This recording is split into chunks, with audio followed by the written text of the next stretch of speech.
ഞാൻ പണ്ട് ജോലി ചെയ്തുകൊണ്ടിരുന്നത് ഒരു പഴയ കോടതി ബിൽഡിങ്ങിലായിരുന്നു. ശരിക്കും പറഞ്ഞാൽ ആ ടൗണിലെ പഴയൊരു കോടതിയായിരുന്നു അത്. അവിടെ ജോലിക്ക് കയറിയ സമയത്ത് തന്നെ പലരും എൻ്റെ അടുത്ത് പറഞ്ഞിട്ടുണ്ട്. അതായത് അവിടെ വല്ലാത്ത ശബ്ദങ്ങൾ കേൾക്കും, ലൈറ്റുകൾ താനെ മിന്നുകയോ അണയുകയോ ചെയ്യും, വിചിത്രമായിട്ടുള്ള സ്മെല്ലൊക്കെ വരുമെന്ന്. അവിടെ ജോലി ചെയ്തിരുന്ന എല്ലാവർക്കും ഇങ്ങനെ ഓരോ അനുഭവങ്ങൾ പറയാനുണ്ടായിരുന്നു. പക്ഷേ ഞാനതൊന്നും കാര്യമാക്കിയിട്ടുണ്ടായിരുന്നില്ല. ഇതിനൊക്കെ വല്ല ശാസ്ത്രീയമായ വിശദീകരണങ്ങൾ കാണുമെന്നൊക്കെയായിരുന്നു എൻ്റെ വിചാരം. കുറച്ച് നാൾ അവിടെ ജോലി ചെയ്തപ്പോഴത്തേനും ആ ബിൽഡിങ്ങിനെ എനിക്ക് നല്ലോണം മനസ്സിലായി എന്നെനിക്ക് തോന്നി. ക്ലിക്ക് ക്ലാക്ക് ക്ലിക്ക്, അത് ഹീറ്റർ ഓൺ ആവുന്ന ശബ്ദമാണ്. ഞങ്ങളുടെ ഓഫീസ് ബേസ്മെൻറ്റിലായിരുന്നു. പൈപ്പുകളെല്ലാം ബോയിലർ റൂമിലേക്കാണ് പോകുന്നത്. ഹിസ് എന്നൊരു ശബ്ദം കേട്ടാൽ അത് ഓഫീസിലെ AC ഓൺ ആവുന്ന ശബ്ദമാണ്. ബേസ്മെൻറ്റിൽ വായുസഞ്ചാരമൊന്നും ഇല്ലാത്തതുകൊണ്ട് ഞങ്ങൾക്കൊരു പ്രത്യേകം AC ഉണ്ടായിരുന്നു.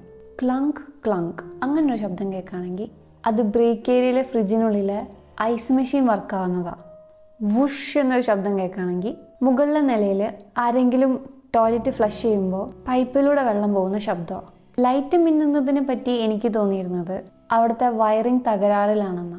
2 തവണ ആ കെട്ടിടം അടച്ചുപൂട്ടാനായിട്ട് അധികൃതർ നോട്ടീസ് അയച്ചിട്ടുണ്ടായിരുന്നതാണ്.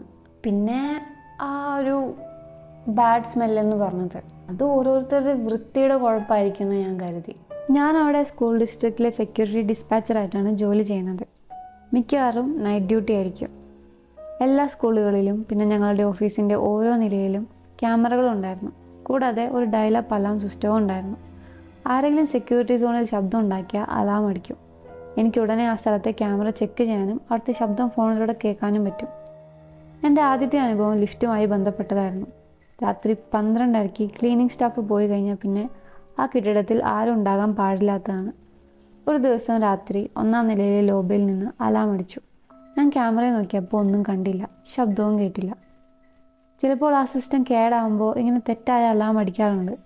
ഞാനത് ക്ലിയർ ചെയ്തു. ഉടനെ തന്നെ ബേസ്മെൻറ്റിൽ നിന്ന് അലാം അടിച്ചു. ലിഫ്റ്റിൻ്റെ വാതിലുകൾ താനെ തുറക്കുകയും അടയുകയും ചെയ്യുന്നു. എനിക്ക് ആ ശബ്ദം കേൾക്കാമായിരുന്നു. ഞാൻ അങ്ങോട്ട് നടന്നു ചെന്നു. ഭയങ്കരമായ വല്ലാത്തൊരവസ്ഥയായിരുന്നു അത്. ലിഫ്റ്റിനുള്ളിൽ എന്തെങ്കിലും കാണുമോ എന്ന് ഞാൻ പേടിച്ചു. പക്ഷെ അത് കാലിയായിരുന്നു. ഞാൻ കോൾ ബട്ടൺ അമർത്തിയപ്പോൾ വാതിൽ തുറക്കുന്നത് നിന്നു. ഞാൻ ഉള്ളിലേക്കൊന്ന് തലയിട്ട് നോക്കി. അപ്പോൾ സഹിക്കാൻ കഴിയാത്തൊരു അഴുകിയ മണം എൻ്റെ മൂക്കിലേക്ക് അടിച്ചേറി. എന്നിട്ടത് എൻ്റെ തൊണ്ടയിലെത്തി. എൻ്റെ തൊണ്ട പൊള്ളിക്കുന്നത് പോലെ തോന്നി. എനിക്ക് ഛർദ്ദിക്കാൻ വന്നു. പെട്ടെന്ന് ലിഫ്റ്റിൻ്റെ വാതിലുകൾ ആഞ്ഞടഞ്ഞു. എനിക്കൊരു ചെറിയ പേടി തോന്നിയെങ്കിലും ഞാൻ അത് കാര്യമാക്കാതെ ഓഫീസിലേക്ക് പോയി. എന്നിട്ട് ലിഫ്റ്റ് കമ്പനീനെ വിളിച്ചു. അടുത്ത 2 ദിവസം എനിക്ക് ലീവായിരുന്നു. അത് കഴിഞ്ഞ് തിരിച്ചെത്തിയപ്പോൾ എല്ലാം ശാന്തമായിരുന്നു. രാത്രി ഏതാണ്ട് 2:30 കാണും. 3-ാം നിലയിൽ നിന്ന് ഒരു അലാം അടിച്ചു. ക്യാമറയിലൊന്നും കാണുന്നില്ല. പക്ഷേ വോയിസ് റെക്കോർഡറിൽ ഞാൻ എന്തോ ശബ്ദം കേട്ടു. ആദ്യം അതൊരു ഫാൻ കറങ്ങുന്നത് പോലെ തോന്നി. പക്ഷേ ശ്രദ്ധിച്ച് കേട്ടപ്പോൾ അതാരോ സ്വകാര്യത്തിൽ സംസാരിക്കുന്ന ഒരു ശബ്ദമായിരുന്നു. ആരെങ്കിലും അവിടെ താമസിക്കുന്നുണ്ടോ എന്നറിയാൻ വേണ്ടി ഞാൻ അവിടേക്ക് സെക്യൂരിറ്റി ഗാർഡിനെ അയച്ചു. അയാൾ അവിടെ എത്തിയപ്പോൾ ഞാൻ ക്യാമറയിലൂടെ നോക്കുന്നുണ്ടായിരുന്നു. 3-ാം നിലയിൽ ആ ശബ്ദം കേൾക്കുന്നിടത്ത് അയാളെത്തി. പക്ഷേ ക്യാമറയുടെ കൃത്യം താഴെ ആയതുകൊണ്ട് എനിക്ക് അയാളുടെ മുഖം കാണാൻ പറ്റിയില്ല. അയാൾ അവിടെ അനങ്ങാതെ നിന്നു. ആ വിസ്പറിങ് അപ്പം നല്ല ഉച്ചത്തിൽ കേൾക്കാമായിരുന്നു. വേഗത്തിൽ എന്തൊക്കെയോ ആവർത്തിച്ച് പറയുന്നത് പോലെ. പെട്ടെന്ന് ആ ഗാർഡ് ക്യാമറയ്ക്ക് നേരെ തിരിഞ്ഞു. അയാളുടെ 2 കണ്ണും തള്ളിയിരിക്കുകയാണ്. വായ പേടിപ്പെടുത്തുന്ന രീതിയിൽ വലുതായി തുറന്നു വെച്ചിരിക്കുന്നു. അയാൾ അലറാൻ ശ്രമിക്കുന്നത് പോലെ തോന്നി. പക്ഷേ ശബ്ദമൊന്നും പുറത്തേക്ക് വരുന്നില്ല. എനിക്കാകെ പേടിയായി. കൈയൊക്കെ വിറയ്ക്കാൻ തുടങ്ങി. ഞാൻ റേഡിയോയിലൂടെ അയാളെ വിളിച്ചു ചോദിച്ചു, എന്താ പറ്റിയത്? പക്ഷെ അയാൾ മറുപടി പറഞ്ഞില്ല. കണ്ണ് ചിമ്മാതെ ക്യാമറയിലേക്ക് തന്നെ നോക്കി അങ്ങനെ നിന്നു. ഞാൻ എൻ്റെ കൂടെയുള്ള കോവർക്കറോട് ചോദിച്ചു, ഇവൻ നമ്മൾ പറ്റിക്കാൻ നോക്കുകയാണോ?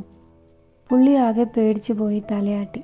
പെട്ടെന്നൊരു കിതപ്പോടെ ഞാൻ സ്ക്രീനിലേക്ക് നോക്കിയപ്പോൾ ഗാർഡിനെ അവിടെ കാണാനില്ല. അയാൾ വന്ന വഴി തന്നെ തിരിച്ചു നടന്ന് താഴേക്ക് എൻ്റെ ഓഫീസിലേക്ക് വരുന്നത് ഞാൻ ക്യാമറയിൽ കണ്ടു. അയാൾ എൻ്റെ ഓഫീസിൻ്റെ വാതിൽക്കലെത്തി. ലോക്ക് ചെയ്ത വാതിലിൻ്റെ ചെറിയ ഗ്ലാസ്സിലൂടെ അയാൾ അകത്തേക്ക് നോക്കി. എൻ്റെ ഹൃദയം പടപടാന്ന് അടിക്കുന്നുണ്ടായിരുന്നു. പക്ഷേ ഒന്നും അറിയാത്ത പോലെ അയാൾ ചിരിച്ചുകൊണ്ട് ചോദിച്ചു, ഹേയ്, എന്താ വിശേഷം? വാതിൽ തുറന്ന്. അയാളുടെ മുഖത്ത് ഒരു കളിച്ചിരിയായിരുന്നു. ഞാൻ വാതിലിൻ്റെ അടുത്ത് ചെന്നപ്പോൾ വീണ്ടും ആ ശവം നാറുന്ന മണം. ഞാൻ വാതിൽ തുറക്കാതെ തന്നെ ചൂടായി. നീ എന്താ അവിടെ കാണിച്ചു കൂട്ടിയത്? എന്തിനാ അങ്ങനെ ചെയ്തേ? അയാൾ ആകെ അമ്പരന്ന് നിൽക്കുകയാണ്. നീ എന്തൊക്കെയായി പറയുന്നത്? ഞാൻ അവിടെ പോയി നോക്കി, അവിടെ ഒന്നുമില്ല. നിനക്ക് റിപ്പോർട്ട് തരാൻ വന്നതാ ഞാൻ. എനിക്ക് ദേഷ്യം വന്നു. നീ ഞങ്ങളെ കളിപ്പിക്കുകയാണോ? അങ്ങനെയൊക്കെ ചെയ്യുന്നത് മോശമാണ്, ഞാൻ അലറി. പക്ഷെ അയാൾ സത്യമായിട്ടും ഒന്നും അറിയാത്ത പോലെയാണ് പെരുമാറുന്നത്. എനിക്ക് മനസ്സിലാകുന്നില്ല നീ എന്താ പറയുന്നതെന്ന്. ഞാൻ ചെക്ക് ചെയ്തു, ഒന്നുമില്ല. ഇപ്പോൾ റിപ്പോർട്ട് തരുന്നു, അത്രയേ ഉള്ളൂ. ഞാൻ ആ വാതിൽ ചെറുതായി തുറന്നപ്പോൾ ആ നാറ്റം വല്ലാതെ അടിച്ചു. ഞാൻ റിപ്പോർട്ട് പേപ്പർ പിടിച്ചു വാങ്ങി വാതിൽ വലിച്ചടച്ചു. അയാൾ തലയും കുലുക്കി അവിടെ നിന്ന് പോയി. അയാൾ ബിൽഡിങ്ങിന് പുറത്തേക്ക് പോകുന്നത് ഞാൻ ക്യാമറയിൽ കണ്ടു. റിപ്പോർട്ടിൽ എന്തെഴുതണമെന്ന് എനിക്ക് വലിയ ഉറപ്പില്ലായിരുന്നു.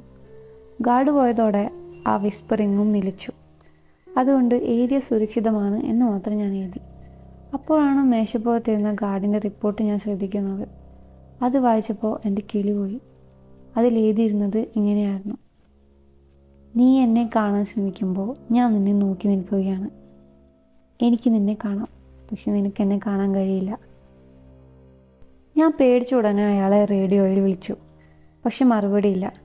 ഞാൻ എൻ്റെ സൂപ്പർവൈസർക്ക് വിവരം അറിയിച്ച് ഇമെയിൽ അയച്ചു. ബാക്കി സമയം എങ്ങനെയൊക്കെയോ തള്ളി നീക്കി. അടുത്ത ദിവസം ഉച്ചയ്ക്ക് സൂപ്പർവൈസർ വിളിച്ചു. അയാൾ ആ ഗാർഡിനെ കുറേ വിളിച്ചിട്ട് കിട്ടുന്നില്ല അത്രേ. രാത്രി വീണ്ടും ഡ്യൂട്ടിക്ക് പോയപ്പോൾ എനിക്ക് വല്ലാത്തൊരു പേടി തോന്നി.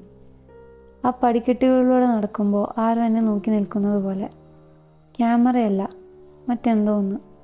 എനിക്ക് ശരീരം ആകെ വിറച്ചു. നല്ല തണുപ്പും അനുഭവപ്പെട്ടു.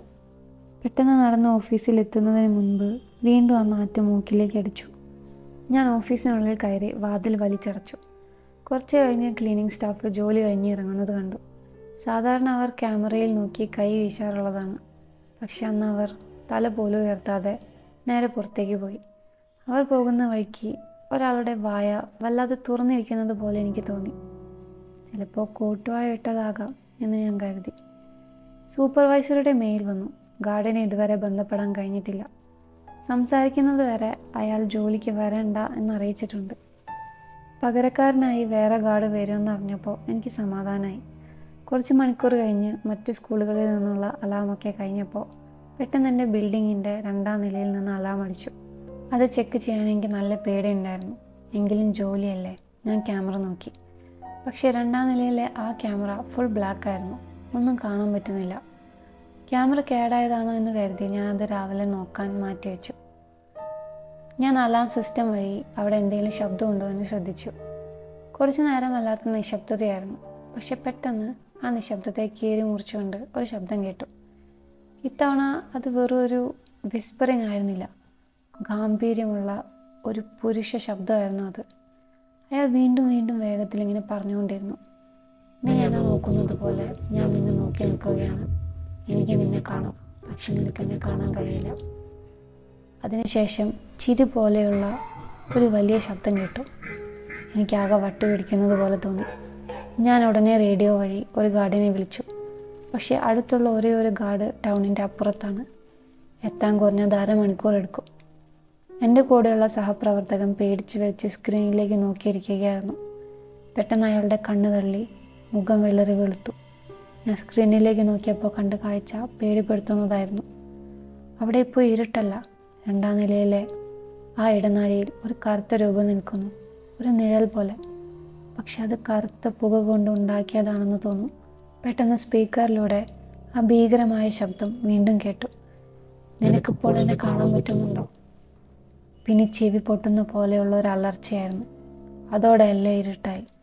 എൻ്റെ ഹൃദയമിടിപ്പ് മാത്രമേ എനിക്ക് കേൾക്കാമായിരുന്നുള്ളൂ. കുറച്ച് കഴിഞ്ഞ് എമർജൻസി ലൈറ്റുകൾ തെളിഞ്ഞു. നോക്കുമ്പോൾ എൻ്റെ കൂടെ ഉണ്ടായിരുന്ന ആളെ അവിടെ കാണാനില്ല. ഓഫീസിൻ്റെ വാതിൽ പാതി തുറന്നു കിടക്കുന്നു. എനിക്ക് ഉറപ്പായി ഇനി എവിടെ നിന്നാൽ ശരിയാവില്ല. ഞാൻ അവിടെ നിന്ന് ജീവനും കൊണ്ട് ഓടാൻ തീരുമാനിച്ചു. ആ ഇരുട്ട് പിടിച്ച ബേസ്മെൻറ്റിലൂടെ ഞാൻ പതുക്കെ നടന്നു. വഴിയിൽ വല്ലാത്തൊരു ശവം നാറുന്ന മണം. ഞാൻ ഫോണിൻ്റെ ടോർച്ച് അടിച്ചു നോക്കി. ഇടനാഴിയുടെ അറ്റത്ത് ഒരാൾ നിൽക്കുന്നു. അതെൻ്റെ സഹപ്രവർത്തകൻ ചാർലി ആണെന്ന് കരുതി ഞാൻ വിളിച്ചു. അയാൾ തിരിഞ്ഞു നോക്കിയപ്പോൾ ഞാൻ ഞെട്ടിപ്പോയി. ആ ഗാർഡിനെ പോലെ തന്നെ അയാളുടെ കണ്ണുകൾ തള്ളിയിരിക്കുന്നു. വായ ഭീകരമായി തുറന്നു പിടിച്ചിരിക്കുന്നു.